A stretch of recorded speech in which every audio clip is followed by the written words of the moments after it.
Come on come on come on come on come on यार, जल्दी जल्दी। अरे यस, जीत गए, यस। अम्मा, आपको पता है इस बार ना हमने फिक्स कर लिया है, हम ना बड़े होके बैडमिंटन प्लेयर बनेंगे। जिंदगी का मकसद होना चाहिए, सपने होने चाहिए, लक्ष्य होना चाहिए, लेकिन हमारे लक्ष्य को तो किसी की पड़ी ही नहीं है। लक्ष्य गार्ड बांधना होता है, जैसे हम बने। रुक,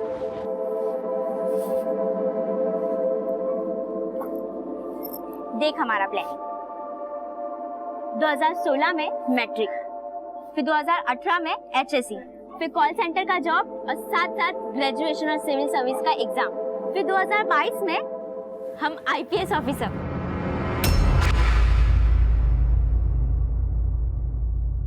हमको फिक्र तुम्हारा नहीं है, तुमको जो बनना है बनो, हम पूरा जी जान लगा देंगे अपनी, लेकिन हमको फिक्र तुम्हारी उस एयर होस्टेस बहन का है। सोच इतनी ऊंची लेकिन अकल ढेला भर की, और रंग रूप तो ऐसा लेकर के पैदा हुई है कि बस डर ही लगा रहता है कि कहीं कोई ऊंच नीच ना हो जाए। दिन चढ़ने को आ गया है लेकिन अभी तक कॉलेज से नहीं आई है।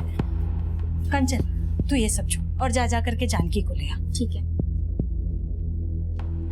आज मजा आया नई क्लास करके।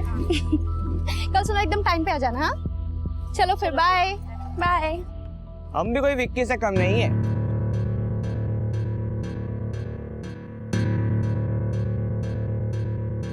अगर आज तुम इसे बाइक पे बैठा लिए तो 500 हम देंगे, और ना बैठा पाए तो हम तुमसे 500 लेंगे। इस पे चांस तो मानना ही है, लगे हाथ तुमसे भी 500 कमा लेंगे। भैया गोमती नगर चलोगे? अरे कहाँ इतने महंगाई के जमाने में पैसा खर्च करती हो? आओ बैठो पीछे, हम छोड़ देते हैं तुम्हें। नो थैंक्स, हम चले जाएंगे। अरे कहाँ इतना भाव खा रही है? अभी सिर्फ थप्पड़ मारा है, अगली बार ऐसा किया तो जेल भेज देंगे, समझे? चलो दीदी।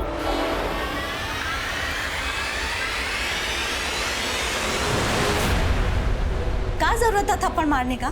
तुमको पता है कीचड़ पे पत्थर मारो तो खुद पर भी कीचड़ लगता है। वीरता दिखाने का जरूरत नहीं था। अम्मा, हम मार्शल आर्ट सीख ले, नाम तो उसमें भी बहुत होता है। तुम चुप रहो बिल्कुल, यहाँ पर मजाक नहीं चल रहा है। हम सोच लिए हैं कि हमको क्या करना है। क्या सोच लिया अम्मा? बुलाकीपुर से जानकी के लिए रिश्ता आया है, हम लड़का देख आएंगे। एक बार इसकी शादी हो जाएगी ना तो ये रोज उसका तमाशा खत्म हो जाएगा। पर अम्मा, हम बोले तो थे हमको शादी नहीं करना, हमको एयर होस्टेस बनना है। जानकी बेटा, तुमको जो भी बनना है ना शादी के बाद बन जाना, वो लोग बड़े खुले विचारों के हैं। पर एयर होस्टेस बनकर हम ससुराल वालों के लिए नहीं, आप सबके लिए कुछ करना चाहते हैं। अपने एम्बिशंस के साथ साथ आपके लिए, प्रिया और कंचन के लिए भी कुछ करना चाहते हैं। बेटा, हम तुम्हारी भावनाओं को समझते हैं, लेकिन तुम भी तो हमको समझो। हमको शादी नहीं करनी तो नहीं करनी, बस। जानकी, मेरी जानकी, हमारी बात तो सुनो। जानकी, जानकी,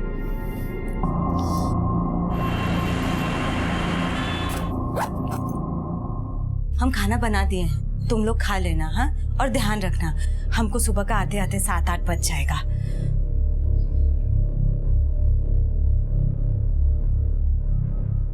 अम्मा, तुम जानकी दीदी का टेंशन मत लो, हम समझाएंगे उनको। हम जानते हैं, तुम भी तो हमारी सूत्रधार हो। मंजली जो है, और मैथमेटिक्स का रूल है कि बिना केंद्र के परिधि नहीं खींच सकती। अच्छा बाबा, समझ गए। अब चलते हैं, ध्यान रखना अपना। हाँ अम्मा, हमें भी अपनी साथ ले चलो ना। प्रिया, समझा करो बेटा, हम वहाँ काम से जा रहे हैं। और तुम जानकी दीदी को देख रही हो ना अपनी, कितना मुंह फुला के बैठी हुई है। तुम यहाँ पर रहोगी कंचन दीदी के साथ में तो थोड़ा ध्यान रखोगी, और परेशान मत करना दीदी लोगों को। जानकी, हम आते हैं। अम्मा, हम हैं ना। ध्यान रखना। हाँ बाय।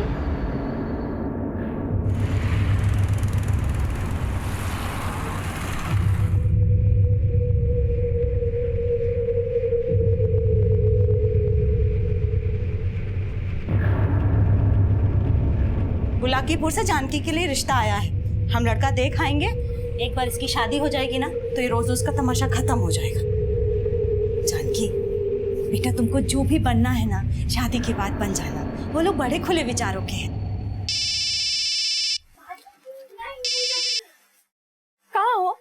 अरे हम तो कलकत्ता में ही है बेटा। पापा कैसे हैं आप? बेटा हम तो अच्छे से हैं, तुम बताओ तुम कैसी हो? नहीं पापा। हेलो पापा, आप कैसे हो? कब आ रहे हो? अरे हेलो पापा, हम कंचन। अरे मुझे बात करनी है तुमसे। अरे नहीं, पहले हमें रुको। अरे बेटा झगड़ो मत, हम सबसे बात करेंगे। अरे ये तो बताओ पहले तुम्हारी अम्मा कहाँ है? अम्मा तो बुलाकीपुर गई हैं, सुबह आएंगी। तुम सब लोग घर में अकेले हो?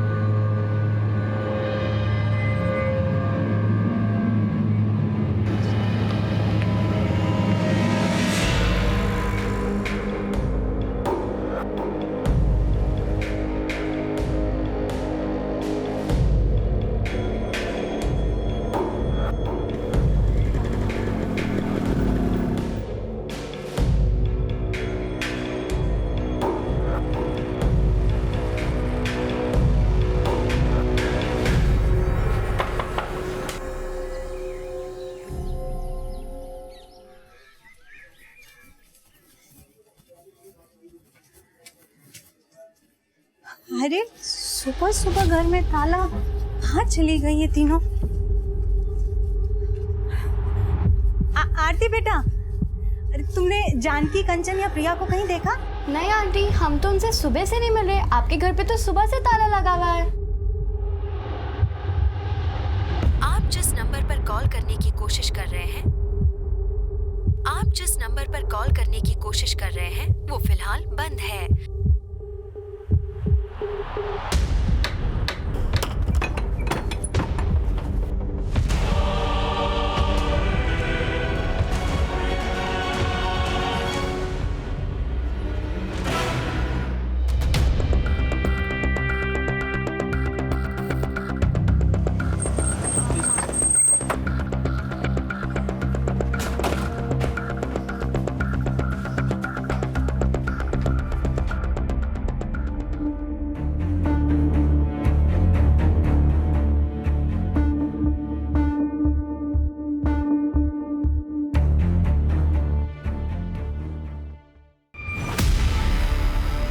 सर दोनों बच्चों को बड़ी बेरहमी से मारा गया है, शायद लगातार चाकू से वार किए गए।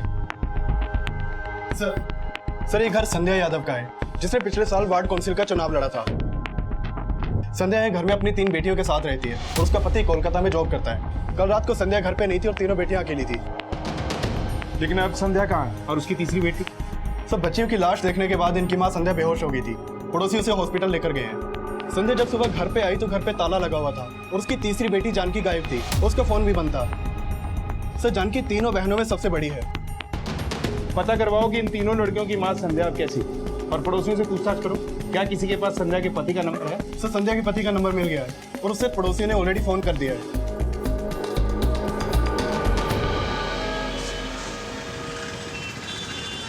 भैया रेलवे स्टेशन चलेंगे? चलिए।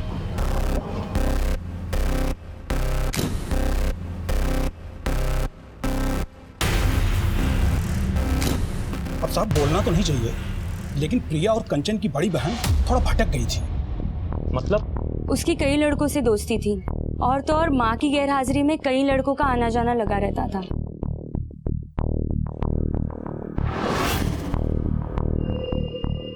साहब कल रात को भी संध्या घर पे नहीं थी, तो क्या पता जानकी का कोई दोस्त आया हो यहाँ पर। कौन सा दोस्त? आप लोग जानते हैं?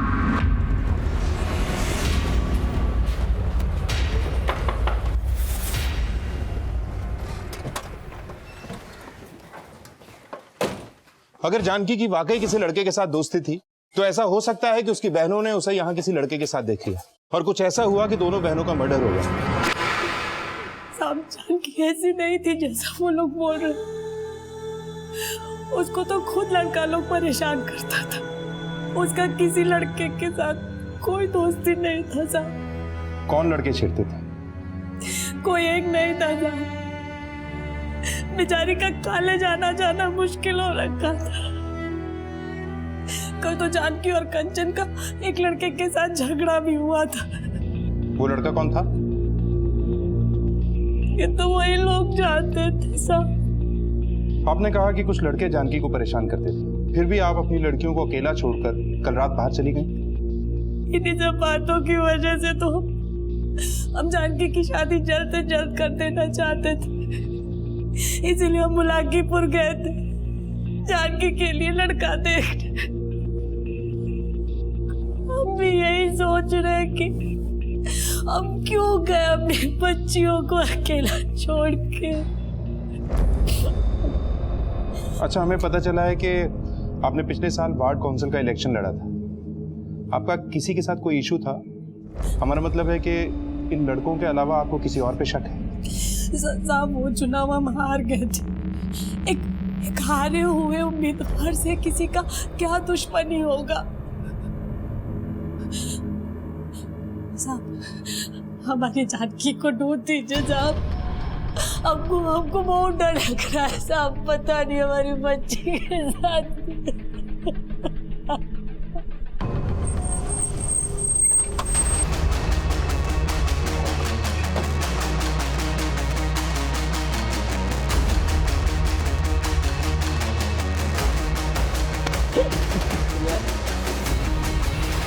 हमने कुछ नहीं किया साहब, सब जानकी को हम बस प्रपोज करना चाहते थे, बस हमारा कोई गलत इरादा नहीं था साहब।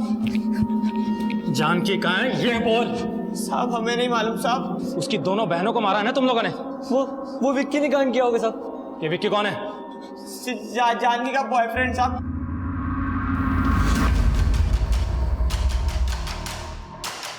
पुलिस अब भी जानकी का पता लगाने में सफल नहीं हो पाई थी और इस बीच जानकी के कॉल रिकॉर्ड सामने आए।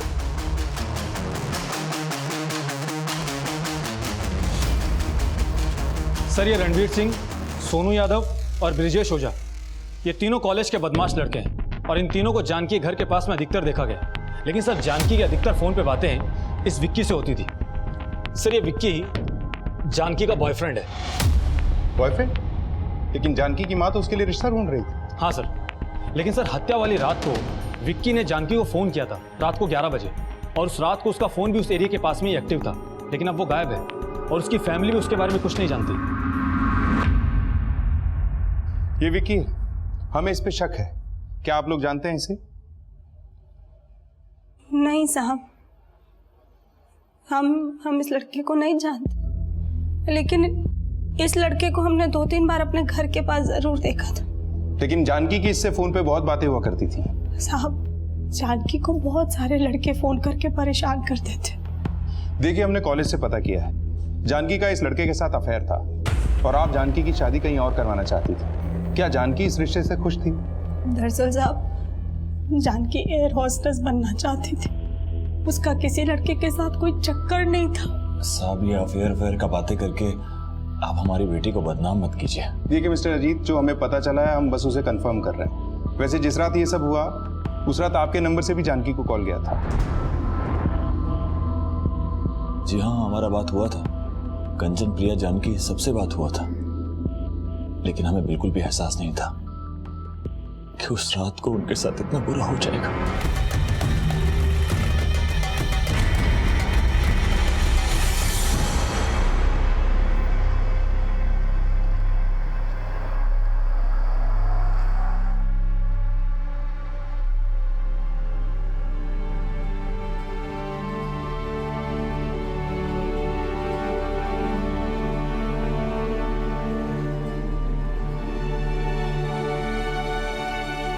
जानकी, ये देखो कैसा लगा ये सूट तुमको? बहुत अच्छा है अम्मा। जब लड़के वाले देखने आएंगे ना तुमको, तो यही सूट पहनना, बहुत अच्छी लगेगी। नहीं पहनना हमको कोई सूट वूट, और ना ही शादी करनी है। इस बार ना मैंने पक्का फिक्स कर लिया है, हम बड़े होके बैडमिंटन प्लेयर बनेंगे।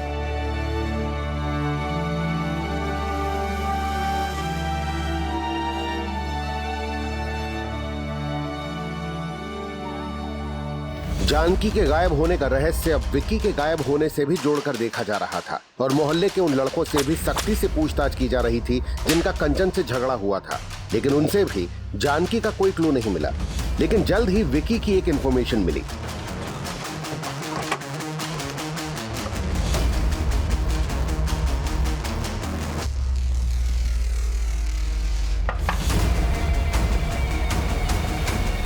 जानकी कहाँ है? सब जानकी हमारे साथ नहीं है। चल थाने चल। जो भी किया है अभी बोल दो, बाद में बहुत तकलीफ होगी। सर हम मानते हैं उस दिन हम जानकी के यहाँ गए थे उससे मिलने, पर सर हमने कुछ नहीं किया। लेकिन इतनी रात को उसके घर करने क्या गए थे? सब जानकी नहीं हमें बुलाया था।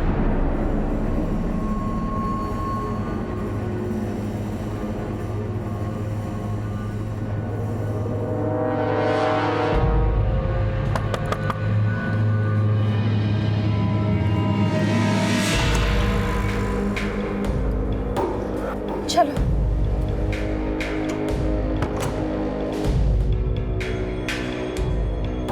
विकी, हमें समझ में नहीं आ रहा है कि हम क्या करें। अम्मा सुन ही नहीं रही है, लड़का तक देखने चली गई। घबराओ मत, हमने सोचा है हम कल ही तुम्हारे अम्मा से बात करेंगे। अगर वो तुम्हारा शादी करना चाहती है तो हम करेंगे तुमसे शादी। पर हम जब तक एयर होस्टेस नहीं बन जाते हम किसी से शादी नहीं करना चाहते। तुम जैसा चाहती हो वैसा ही होगा, हम पे भरोसा रखो। अब मुस्कुराओ।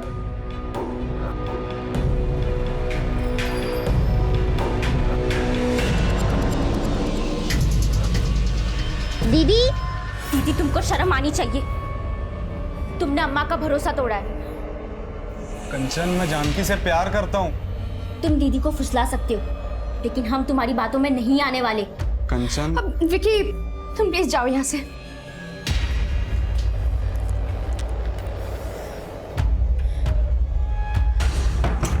सर उसके बाद हम वहां से चले गए थे, फिर वहां क्या हुआ हमें नहीं पता, पर हमने कुछ नहीं किया। कुछ नहीं किया तो वहां से भागे क्यों? अब जब सुबह हमें ये सब का पता चला तो हम बहुत डर गए थे, पर हमने कुछ नहीं किया साहब। ये ऐसे नहीं बोलेगा, उगलवाओ इससे।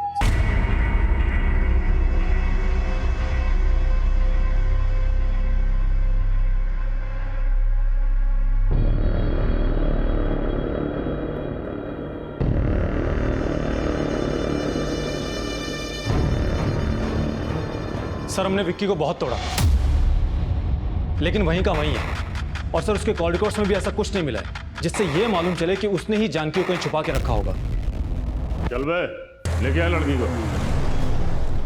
विशा, न सोनू, रणवीर और ब्रिजेश ने कुछ उगला, ना ये विक्की कुछ उगल रहा है। लेकिन एक बात हमें शुरू से खटक रही है, इस घर में 2 बच्चियों का रेप हुआ, मर्डर हुआ, तीसरी को शायद अगवा कर लिया गया, पर किसी भी पड़ोसी ने ना कुछ सुना ना कुछ देखा। कोई ना कोई जरूर कुछ ना कुछ छुपा रहा है। मिश्रा, मुझे लगता है हमें स्निफर डॉग्स की मदद लेनी चाहिए। अपराधी शायद इसी एरिया का है। सर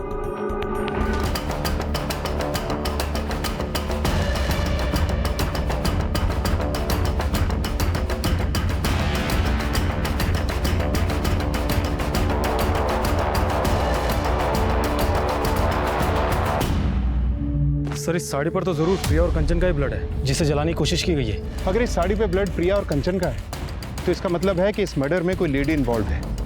मर्डर करते हुए उसका ब्लड इस साड़ी पर आ गया होगा, इसलिए इसे जलाने की कोशिश की गई। मिश्रा, फॉरेंसिक टीम से कहो कि पता करें कि ये ब्लड किसका है। सर आसपास कुछ नहीं मिला, लेकिन पता चला है ये ब्लड केदार शर्मा का है। केदार शर्मा? सर ये केदार शर्मा है। सर इसने भी पिछले साल संध्या के अगेंस्ट वार्ड काउंसिल का चुनाव लड़ा था। सर संध्या के चुनाव में खड़े होने की वजह से केदार को बहुत प्रॉब्लम हुई थी। और हाँ सर, संध्या के बाकी सपोर्टर्स के साथ संध्या की तीनों बेटियां भी संध्या के लिए कैंपेनिंग करती थी। संध्या जी को वोट दो, संध्या जी को वोट दो, वोट दो। हालांकि संध्या की तरह केदार भी वो चुनाव हार गया था, लेकिन सर केदार को आज तक यही लगता है कि वो चुनाव संध्या की वजह से हारा था, क्योंकि संध्या के चुनाव में खड़े होने की वजह से केदार के वोट्स कम हो गए थे। साहब, जब हमने चुनाव के लिए नामांकन पत्र भरा था तो केदार शर्मा ने हमें चुनाव में ना खड़ा होने की धमकी दी थी, लेकिन हमारे साथ साथ वो भी चुनाव हार गया था, इसलिए हमें कभी उस पर शक नहीं हुआ। लेकिन आपको उसके खिलाफ कुछ मिला है क्या? जी, उसके प्लॉट से हमें ये अधजली साड़ी मिली। इसका मतलब उसी ने हमारी दोनों बेटियों को मारा? साहब उसी ने जानकी को ही छुपा के रखा होगा। आप उसे छोड़ना मत, सब उससे पूछिए कि जानकी कहाँ है।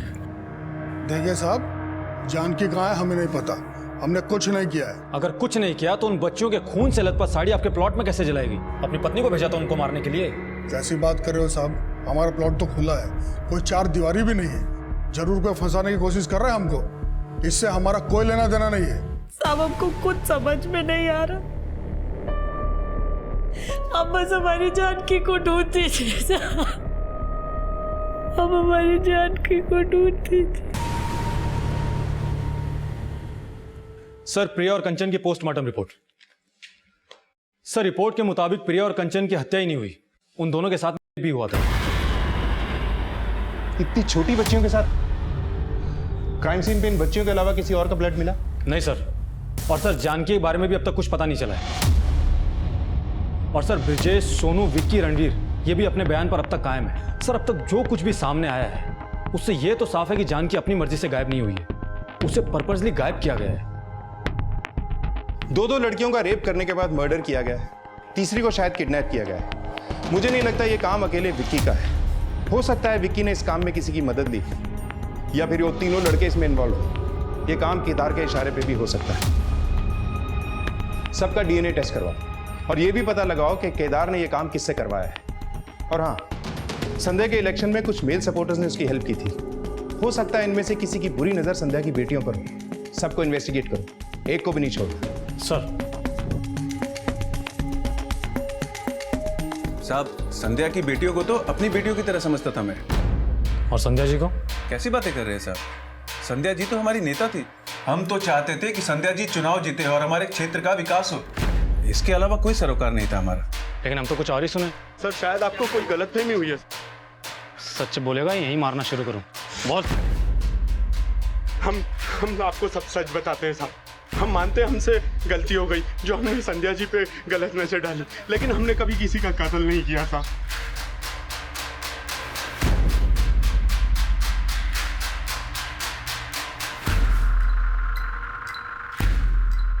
सर, हमने जानकी के कॉलेज के लड़कों और केदार और उसके आदमियों समेत सबके डीएनए टेस्ट करवा लिए हैं, लेकिन सर इनमें से कोई भी ये नहीं मान रहा है कि इन्होंने कुछ किया है। क्या इस सब में वाकई कोई औरत इन्वॉल्व है, या उस साड़ी पर इन बच्चियों के खून के धब्बे मिलने का चक्कर कुछ और ही? आखिर ये साड़ी किसकी हो सकती है? हम हार कर बच्चों, सबने मिलके हमको हरा दिया। फिक्र मत करो अम्मा, अगली बार हम जरूर जीत जाएंगे। हमको अपने हार और जीत का कोई फिक्र नहीं है बेटा। हमको तो तुम लोगों की हार और जीत से फर्क पड़ता है। जिस दिन तुम लोगों के सपने पूरे होंगे ना, सही मायनों में उस दिन हमारी जीत होगी।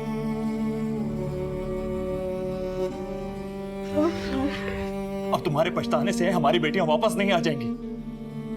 हम उन्हें तुम्हारे भरोसे छोड़कर गए थे, और आज तुम्हारी लापरवाही के कारण हमारी बच्चियां।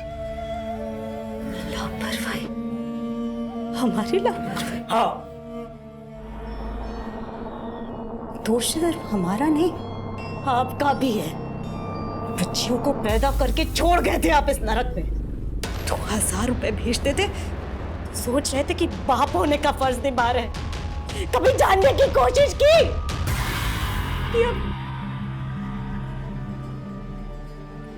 आज आपके दोष की वजह से हमारी बच्ची हमसे दूर हो गए।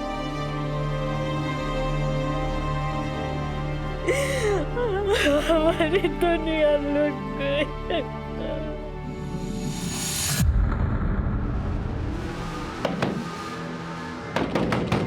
कौन है? क्या है? क्या लेने आया? तो हमसे बदला लिया है ना? क्या?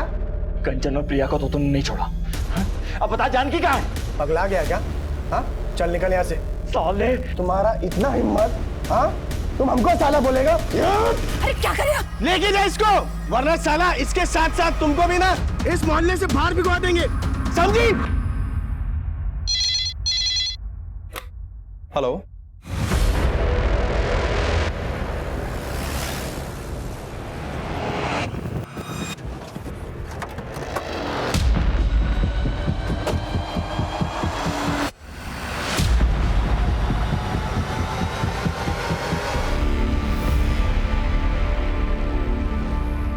सर, जानकी की बॉडी पर एक भी कपड़ा नहीं है। कहीं जानकी के साथ भी तो रेप नहीं किया गया? हो सकता है। मिश्रा, ये जगह जानकी के घर से करीब 25-26 किलोमीटर दूर है। प्रिया और कंचन के मर्डर के बाद इसे किडनैप करके कहीं रखा गया होगा और इसकी बॉडी को डंप करने के लिए किसी व्हीकल का इस्तेमाल जरूर हुआ होगा। आसपास के एरिया में पूछताछ करो, कोई ना कोई लीड जरूर मिलेगी। और जानकी के घर वालों को इन्फॉर्म कर दो, बॉडी को पोस्टमार्टम के लिए भिजवा। सर।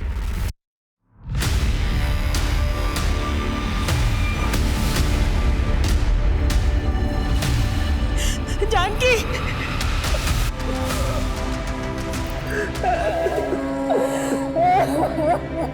अब हम समुद्र से 35,000 फीट ऊपर उड़ रहे हैं। दीदी, मैंने कुर्सी की पेटी बांध रखी है और प्लेन के उड़ने के बाद आप अपनी पेटी खोल सकते हैं।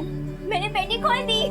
मैंने भी। अरे खोल दी है तो मुझे क्यों देख रहे हो? खिड़की से बाहर देखो, क्या दिख रहा है? ठंडे ठंडे बादल।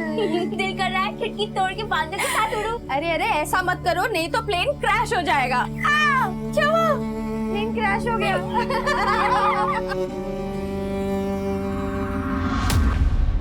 जानकी के साथ भी रेप?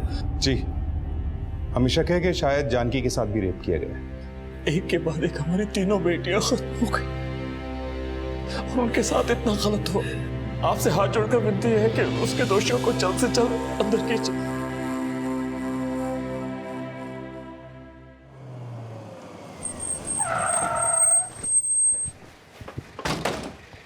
सर, आपको ऐसा नहीं लगता कि अजीत हमसे कुछ छिपा रहा है? लेकिन ऐसा है क्या जो वो हमसे छुपाएगा? सर एक बात पता चली है। सर, ये अजीत दीनानाथ के साथ इसलिए झगड़ा कर रहा था क्योंकि उसे दीनानाथ पे शक था कि दीनानाथ ने ही उसकी बच्चियों का रेप और मर्डर किया है। सर, झगड़े के वक्त अजीत की बीवी संध्या भी वहां मौजूद थी। क्या इन्हें शक था कि दीनानाथ ने इनकी बेटियों का रेप और मर्डर किया? ताज्जुब की बात है। एक तरफ तो ये हमसे कहते हैं कि हमारी बेटियों को इंसाफ दिलाओ और दूसरी तरफ ये हमसे ये बात छुपाते हैं कि इन्हें किसी दीनानाथ पे शक है। इस दीनानाथ और दोनों पति पत्नी के बारे में सब कुछ पता करो। सर, पुलिस अब दीनानाथ और अजीत के उस राज का पता लगा रही थी जो जल्द ही इस केस में कई और एंगल्स खड़ा करने वाला था और जो अजीत की भूमिका पे भी प्रश्न चिन्ह खड़ा करने वाला था।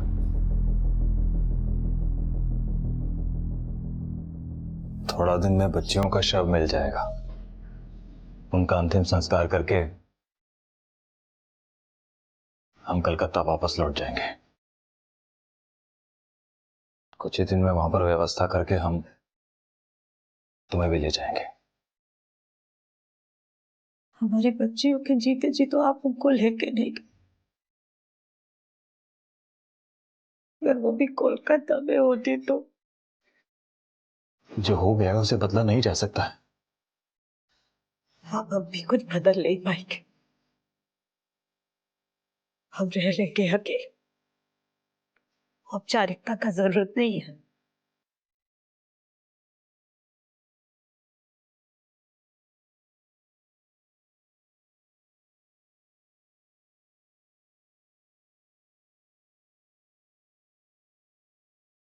सर, संध्या के पति अजीत के बारे में कोलकाता पुलिस ने एक इंफॉर्मेशन दी है। अजीत की कोलकाता में एक और बीवी है। सर, अजीत और दीनानाथ के झगड़े की वजह पता चली है।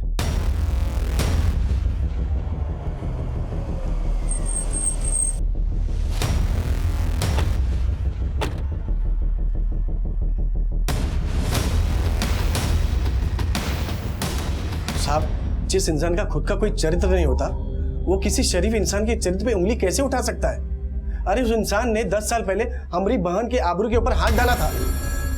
साहब, दीनानाथ की बहन ने हम पर झूठा आरोप लगाया था। साहब, उसकी बीवी खुद जानती है कि उसने क्या किया हमारी बहन के साथ। साहब, हमने कुछ नहीं किया था, पर उस समय किसी ने हमारा विश्वास नहीं किया। दीनानाथ ने हमें पूरी बिरादरी में जलील करके रख दिया। साहब, वो बहुत ताकतवर इंसान है। हम उसके सामने बहुत गिड़गिड़ाए कि भाई हमारे परिवार को यहाँ रहने दो, हम यहाँ से छोड़कर चले जाएंगे। और हम यहाँ से छोड़कर चले भी गए, कलकत्ता जाकर रहने लगे। और उसके बाद हमारी बीवी ने हमसे बात तक नहीं की 2 साल तक। उसे भी हम पर विश्वास नहीं था। अब जाकर वो थोड़ा पिघली है। तुमने तो उसे अब भी अंधेरे में रखा हुआ है। कोलकाता में दूसरा घर बसाया हुआ है। तो ये भी सच होगा कि दीनानाथ की बहन की आबरू पे हाथ तुम्ही ने डाला होगा और तुम्हें लगा कि 10 साल बाद दीनानाथ ने उसी बात का बदला लिया और तुम हमारे पास इसलिए नहीं आए क्योंकि तुम जानते थे कि तुम पहले भी गलत थे। साहब, अगर हमने कुछ किया होता तो यहाँ के लोग चुप थोड़ी ना रहते। लेकिन हमने तो सुना है कि यहाँ के लोग तुमसे डरते भी हैं। हो सकता है इसलिए चुप बैठे हो। लेकिन हमने कुछ नहीं किया साहब। तुमने कुछ किया है या नहीं किया, ये पता लगाने का काम हमारा है। फिलहाल तो हमें तुम्हारा DNA टेस्ट करवाना है। साहब हम जानते थे अजीत जी गलत है और हमें यह भी आभास हो गया था कि वो कोलकाता जाकर हम सबको भूल गए। हमें ये नहीं पता था कि उन्होंने वहां जाकर अपनी नई दुनिया बसा ली। अब हमें किसी से कोई लेना देना नहीं है सर। अब जब हमारी बेटियां ही नहीं रही तो हमारी जिंदगी का कोई मकसद नहीं है। सर अगर अजीत ने कोलकाता में दूसरी शादी कर रखी थी तो अजीत के पास में अपने बच्चों को मारने का मोटिव जरूर होगा। सर हो सकता है कि अजीत को इस बात का डर हो कि उसकी दूसरी बीवी को उसकी पहली बीवी के बारे में पता ना चल जाए और संध्या उस रात को जिंदा इसलिए रह गई क्योंकि वो बुलाकीपुर गई थी। लेकिन सर हमने अजीत की एलिबाई कंफर्म की। हत्या वाली रात अजीत कोलकाता में ही था और मर्डर कंचन और प्रिया का हुआ था जबकि जानकी को अगवा किया गया था। सर ये भी तो हो सकता है कि अजीत की कोई चाल हो ताकि हमारा शक उन लड़कों पे जाए जो उन्हें छेड़ा करते थे। और सर उस रात को अजीत ने अपने बच्चों को फोन भी किया था। लेकिन वो हमें बिना पता चले दीनानाथ पे शक जाहिर कर रहा था। मुझे नहीं लगता इसमें अजीत का हाथ होगा। हाँ ये हो सकता है कि अजीत की दूसरी बीवी ने यह करवाया। उसे पता चला हो कि अजीत पहले से शादीशुदा था और उसने सबसे बदला लिया। अजीत और उसकी दूसरी बीवी दोनों को इन्वेस्टिगेट करो। और वो एरिया जहाँ से जानकी की बॉडी मिली थी वहाँ से कोई लीड मिली? नहीं सर, हमने वहाँ काफ़ी पूछताछ की लेकिन कोई लीड नहीं मिली। ठीक है, वो एरिया और संध्या के घर का एरिया दोनों का डंप डाटा चेक करो। कोई ना कोई कॉमन नंबर जरूर मिलेगा क्योंकि ये तो कंफर्म है कि जिसने भी कंचन और प्रिया का मर्डर किया है उसी ने जानकी की बॉडी को उस एरिया में डंप किया होगा। सर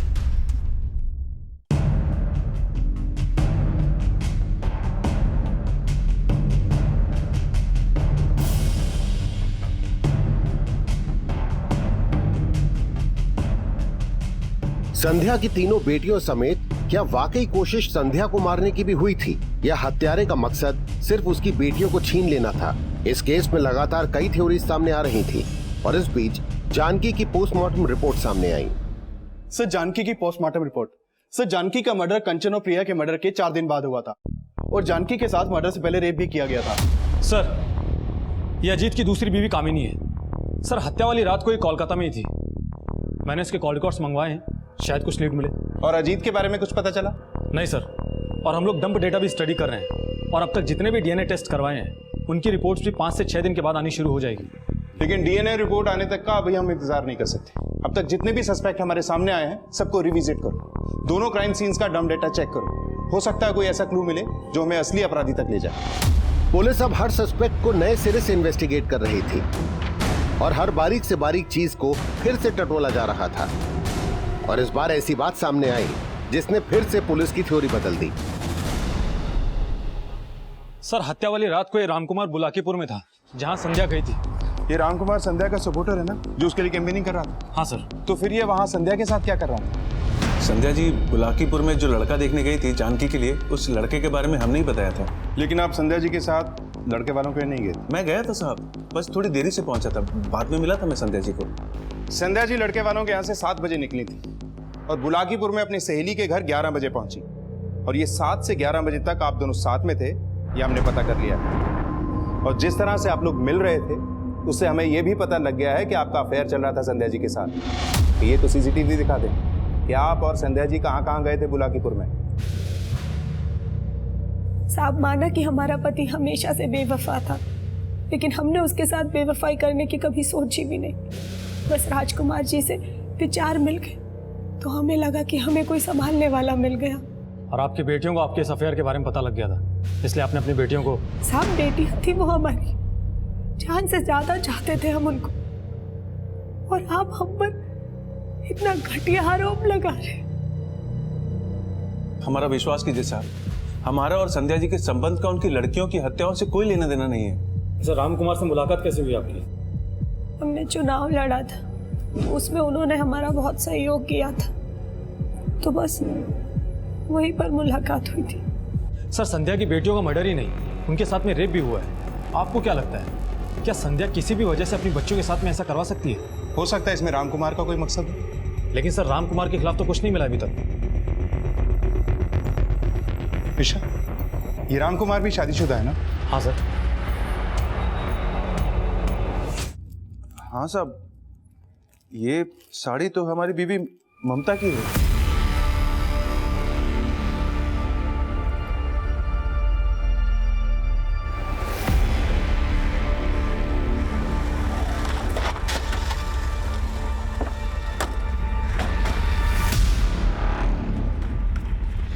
लेके जा रहे हैं हमको? छोड़िए हमको, छोड़िए।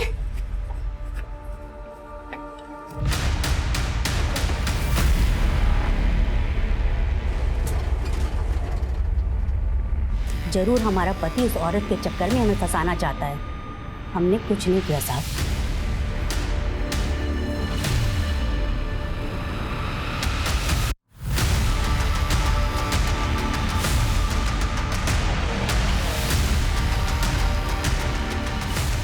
सर ममता के पास तो फोन नहीं है और मैंने ममता के बेटे राजीव के कॉल रिकॉर्ड चेक किए, उसमें कुछ भी सस्पिशियस नहीं मिला। सर हमने दोनों क्राइम सीन्स के डंप डेटा टैली किए और उसमें एक नंबर ऐसा मिला है जो दोनों क्राइम सीन्स पे एक्टिव था।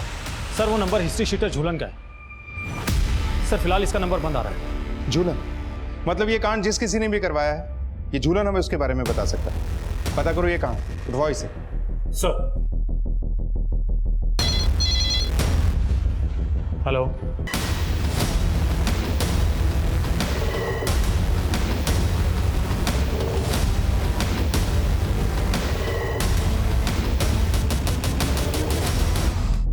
बोल, किसके कहने पे किया ये सब? साहब हमको मम्मी बोली थी ये सब करने को। हाँ, हम मारे उस संध्या की बेटियों को। सिर्फ मारा ही नहीं, उनका रेप भी करवाया।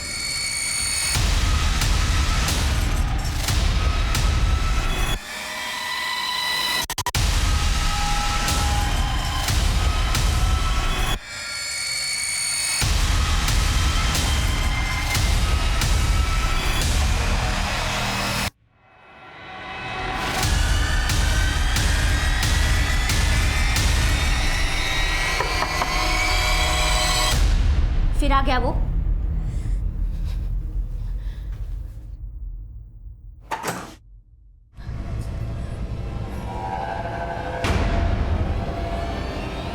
काट के रख दूंगी। चलो कपड़े खोलो।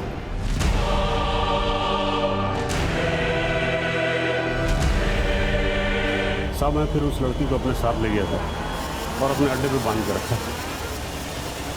साहब उन लोगों ने जब मुझे बाकी के पैसे दे दिए तो मैंने उस लड़की को मार के फेंक दिया साहब। साड़ी पे खून लग गया था, इसीलिए उसे जलाया। हाँ। कैसी औरत हो तुम? सिर्फ संध्या से बदला लेने के लिए तुम इस हद तक गिर गई कि उन 3 मासूमों को। हाँ, हम किए हैं सब, चाहे हमको जिंदगी भर यहाँ सड़ना पड़े, लेकिन हमको एक तसल्ली है कि चैन तो संध्या को भी नहीं मिलेगा।